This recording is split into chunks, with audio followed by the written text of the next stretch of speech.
सतगुरु प्यारी साध संगत जी, प्यार भरी राधा स्वामी, सभी भाई बहनों को प्यार भरी राधा स्वामी जी।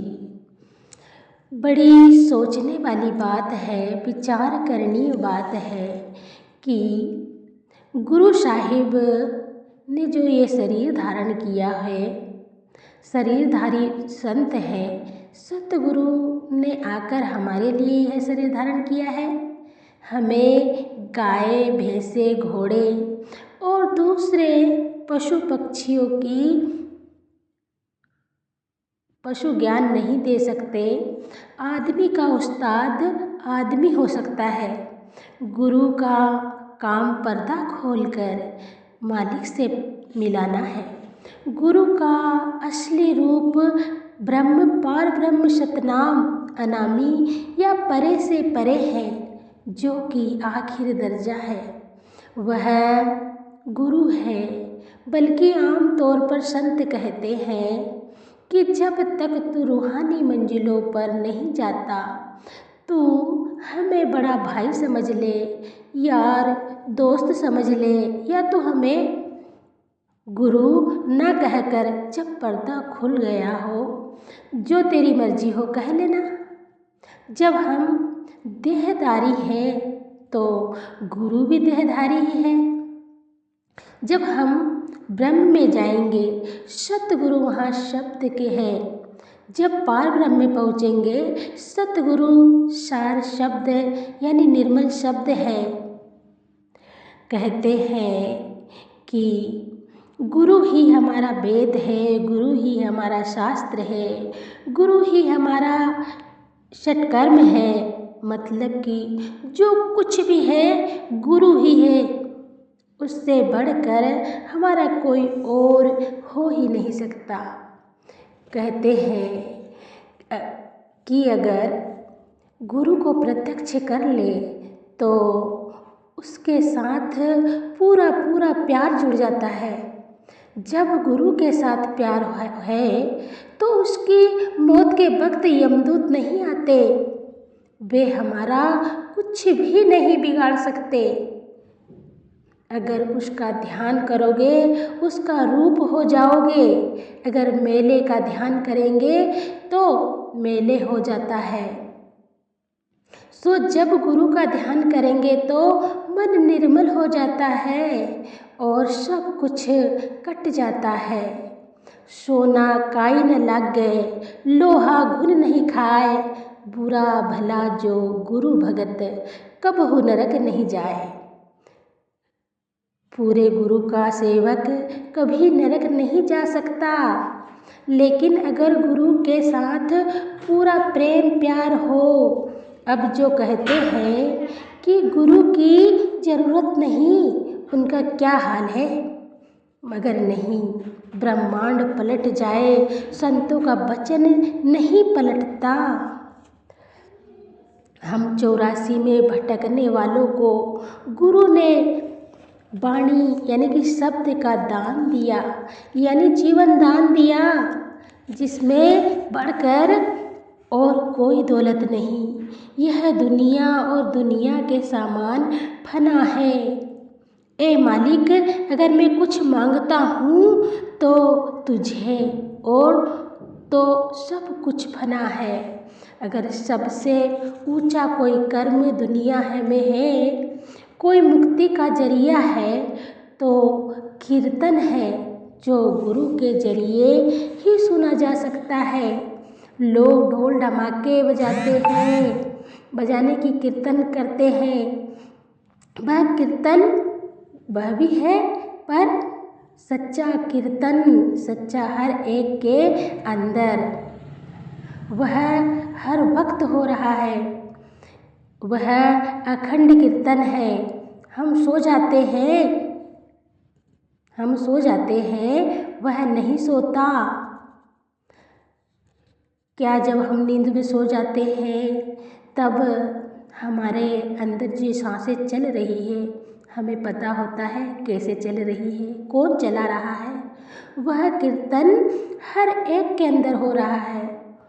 उसके साथ अपनी रूह को जोड़ना चाहिए। वह संत महात्माओं की संगति से मिलता है। जिस पर मालिक परमात्मा दया करे, संगति उसे मिलती है। हम बाहर के बाजे बजाते हैं, यह जो मंदिरों में कांसे पीतल के घंटे बजाते हैं, यह कीर्तन नहीं। अव्वल तो आमतौर पर करीब 10-15 मिनट बजाकर बंद कर देते हैं, नहीं तो ज़्यादा से ज़्यादा घंटा 2 घंटा। वह अखंड कीर्तन हमारे अंदर है, लेकिन वह मिलता नहीं। बड़े पूर्ण भाग्य हो तो मिलता है, वह गुरु की कृपा से मिलता है। अखंड कीर्तन भोजन चूरा, कहो नानक जिन्हें सतगुरु पूरा।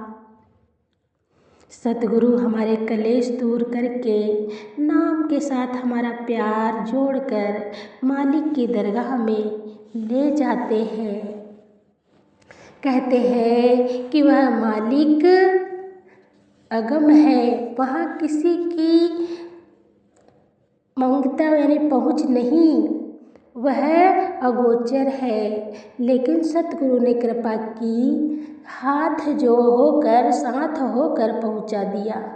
हम जन्मों जन्मों से भूले हुए कि बाह पकड़कर वहाँ खड़ा कर दिया कि यह तेरा मालिक है। कहते हैं जब पूरा गुरु साथ है तो इसकी राह में विघ्न क्यों पड़े। फिर कहते हैं कि पूरा गुरु तब साथ है जब यह 9 दरवाजे से ऊपर आए। यह बात है जर्रे जर्रे में, तिनके तिनके में गुरु नजर आता है। जल थल में गुरु ही गुरु नजर आता है। अमीर और गरीब सबके अंदर गुरु बसता है। हर इंसान के अंदर गुरु नजर आता है, चूँकि आँखों के पीछे पर्दा डालकर हमें बाहर निकाला हुआ है। जब तक पर्दा नहीं खुलता वह नज़र नहीं आता। नज़र कब खुलती है, यह हालत कब होती है, जब पर्दा खोलकर सहज समाधि में पहुँच जाए, गुरु को अंदर प्रत्यक्ष हो जाए, शब्द की लज्जत आ जाती है और इस पर कोई भी चीज़ का असर नहीं। कबीर साहिब भी बड़े प्रेम से कहते हैं, नानको काटी कान्हो काटी, काट कूट के डारी, कहो कबीर संत की वेरन, 3 लोक की प्यारी। अगर गुरु अंदर प्रकट हो जाए तो माया भी कोई विघ्न नहीं डाल सकती। कबीर साहिब कहते हैं कि माया तीनों लोकों में सबसे प्यारी लगती है, लेकिन संतों पर इसका बस नहीं चलता।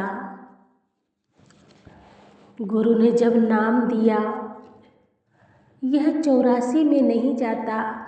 जब यह पर्दा खोल कर 9 द्वारों में से ऊपर चढ़ा, काम क्रोध निकल कर बाहर हो गए और यह अपने घर का मालिक बन गया। मन को बस में करने का एक ही जरिया है, वह इसके अंदर है। करोड़ों यज्ञ तप कर लो, मन काबू में नहीं आता। रावण 4 वेदों का ज्ञाता पंडित था, पढ़ा हुआ पंडित था नहीं बल्कि टीकाकार था। रावण का मन काबू में नहीं आया। विश्वामित्र ने 60,000 साल तप किया। मेनका परी ने शकुंतला पैदा कर दी। यह जो हम नाटक के बाजारों में देखते हैं, पराशर मुनि की सारी उम्र योग अभ्यास में रहे, मच्छोदरी यानी कि मछुआरे की लड़की पर मारे गए, मन को काबू में किया नहीं। इसी तरकीब से संत महात्मा ने काबू किया है, तो उसी तरकीब से वह सबके अंदर है। गुर की बाणी सब माहे समाणी, आप सुनी ते आप बखानी। वह उस वाणी में से अमृत है, वह वाणी हमारा गुरु है। भाव यह वाणी सचखंड से उठकर हर एक इंसान के अंदर आ रही है। वेदों ने इसे नाद कहा है, अहले इस्लाम इसे इलाही कहते हैं, क्राइस्ट हजरत ईसा इसे वर्ड कहते हैं, शब्द कहते हैं।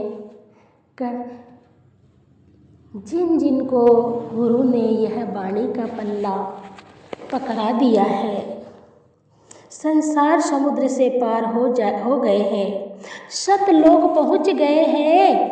कोई कौम कोई मजहब क्यों ना हो, यहाँ कौमों मजहबों का सवाल नहीं।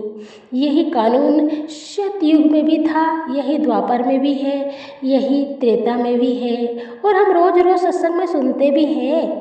हम हर संडे को, रविवार के दिन हम सत्संग में सुनते भी यही हैं कि सतयुग कलयुग सभी युगों में परमात्मा, द्वापर सतयुग द्वापर त्रेता कलयुग, यह सब बदलने वाले कानून हैं। हम सुनते हैं ना, हम इसे ना घटा बढ़ा सकते हैं, ना बदला बदली कर सकते हैं, और ना ही कोई सुधार कर सकते हैं। हमें इसी के जरिए जाना है। सतगुरु की गति को सतगुरु ही जानता है। कुंजो तो सुना होगा, कुंजों की सार वह जाने जो कुंजों के साथ उड़े। चिड़ियों को और कबूतरों को क्या पता है कि कुंजे कहाँ से आती है। वह मालिक परमात्मा उन्हें क्या बनाकर भेजता है। अगर वे अपने आप को जाहिर करें तभी हम उन्हें पहचान सकते हैं। हमारी तुच्छ बुद्धि में वह ताकत नहीं कि हम उन्हें पहचान लें। वह जो कुछ भी कर रहे हैं हम उसे नहीं समझ सकते। हमारा फर्ज है कि उसकी रजा में रहें, उसकी मौज में रहें। ऐसे सतगुरु के चरणों की धूलि के लिए देवी देवता मनुष्य सभी तरसते हैं। राधा स्वामी जी भजन सिमरन करें जी, भजन सिमरन ही सारे सत्संग का सार है। राधा स्वामी।